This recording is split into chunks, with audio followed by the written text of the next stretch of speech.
What's up YouTubers, and welcome back to Tony the Technician's channel. And today we're going to be going into my Fitech Go EFI unit that I've purchased a while ago. Now if you guys know, I have a 3rd gen Camaro for a project car, and I haven't done it like a normal project car where a lot of people would just do the engine swap or whatever they want and then get it back on the road and then do changes, park it for a month, drive it for a week, park it for a month. You know, I've just ripped this thing completely apart and I've slowly been doing everything. I've done so many changes that when I do get this thing started, I'm gonna have to do a lot or check out a lot. All new lines for everything, all new wires and suspension setup and interior. I mean, everything's different. So there's gonna be a lot to check when I do get this thing on the road. But as I do one thing, I'll find something else to do, and it just keeps going and going and going. I just keep doing more and more to the car, and I need to get this installed, but I won't be able to get it all installed right now because I'm still waiting on my headers to arrive. So I'm not gonna run some of the wiring. Obviously I can't run my O2 sensor because I have nothing to put it in. I don't have my distributor in yet. I don't have, you know, a couple things done, so I gotta wait on that, but I can do some of the EFI install. So in this video, I'm gonna show you what the contents are, what they do, and we'll just take a real quick look at it, and then I'll show you what I have done so far. And I really hope you guys enjoy. Thank you guys so much for watching, and let's get into this. Okay, so let's try this for a 3rd time. First time, my camera was recording the wrong direction. 2nd time, my mic came unhooked and didn't realize it until I was completely done. So here's the kit I have. The Fitech fuel injection 30004 30004 Go EFI 4 power adder, 600 horsepower, and it is the black crinkle. I believe it's 3 different color options that you get to choose from. Pulling this out again. First up, I ordered mine from Summit. I've ordered a lot of things from Summit and they've been great to me, so thank you, Summit. Here you're gonna get a little Fitech mini catalog. You're going to get an instruction manual just on hooking up the timing control portion if you decide to go that way. Then you get the nitrous information sheet, just kind of gives you information on all the meanings and everything like that. Then you got your Fitech instruction manual for multiple different systems. They're going to give you a couple different diagrams, the fuel command center that you can purchase through Fitech, along with the filters and the fuel pump. And that is for a returnless style. And then your return style, you have an inline fuel pump, pre-filter, post-filter, and your return line that you would have to run. Now, I already have a return style system on my Camaro, so all I did was contact them. They told me that the Aeromotive Stealth fuel pump would be good. It's a great fuel pump. It can also run E85 if I ever switch all my lines to E85. I do have new 6AN lines from the stock fittings to the Fitech system, and you need to run a pre-filter before the Fitech as well, and you can get that through Fitech as well. So, and then the rest of this is just going to be kind of giving you information on all of this stuff. And then as far as the ports, it's going to show you how to do the oxygen sensor. Your ports, you're going to have a nipple on the front of the Fitech system. That's going to be for a boost reference. Otherwise, if you're not using it, it already comes capped, but double check to make sure it is capped. Then you're going to have 2 3/8 ports, one on the right, one on the left. Right one for your PCV, left one for your brake booster. You're going to have one down below on the right hand side. That is going to be a 3/16 nipple, and it's already going to have a hose on it that goes from here over to here. This is the fuel pressure regulator, and I contacted them. They said just splice it. I put a T in there and ran it down to my transmission modulator, so that's good. Then you're going to have one more port on the back. It's going to be up above on the left hand side, and that is going to be for your distributor advance.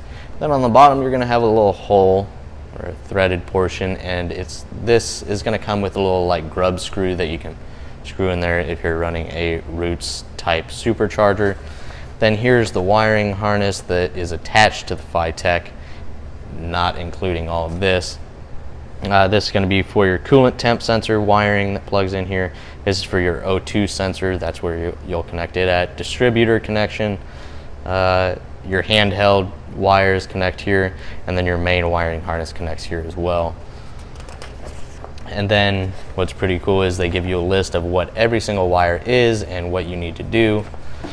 And then they give you multiple different diagrams depending on the distributor that you're going to run and whether you're running it with or without timing control. Here is a ready to run like I have, and if I was going to run it without timing control, this is how I would wire it. If I had the HEI distributor without timing, this is how you'd wire it. External CDI box without timing, that's how you'd wire it. External CDI box with timing control, and conventional distributor with timing control. So it's pretty cool that they provide you with all the information for many different setups. But digging right into the box, this is all that's in here. Everything else is already in the car. And I'll quickly show you what I have or how I have it sitting in the car.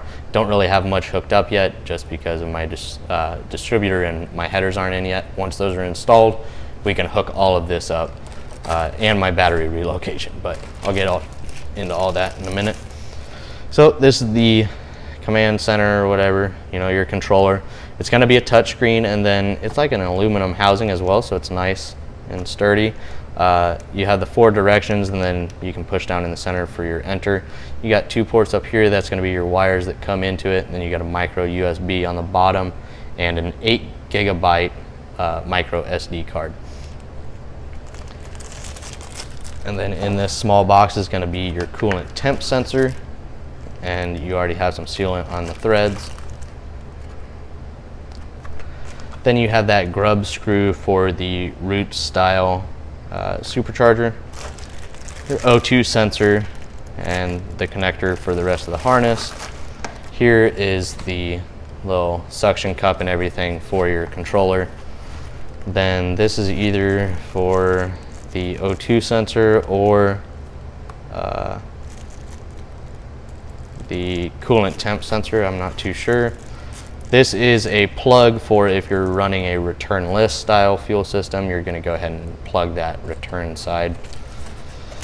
Then you got your clamps if you're going to clamp your O2 bung on, or you can weld it on depending. It does have a gasket with it, so you can do either or. I already have an O2 port on my header that's coming in, so I'm not going to use that.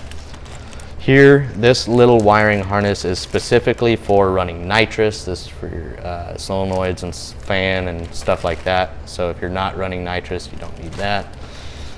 This is going to be the wiring harness for your handheld controller. This is to the EFI side. This is to the controller side.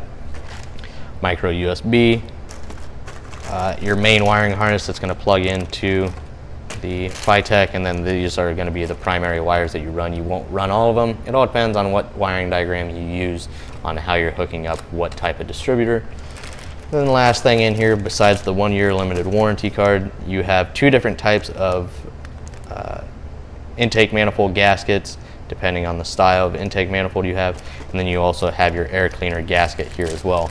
But that's it as far as the parts and kind of what they are in here. Now I'll take you over and show you what's underneath the hood. Okay, so what we have underneath the hood is actually a couple pieces of cardboard because we took the hood off. No, but what's in the engine bay and what I have hooked up so far isn't really much, but let's take a look. I did this so we would have a little bit better lighting under here and I didn't have to keep climbing underneath the hood.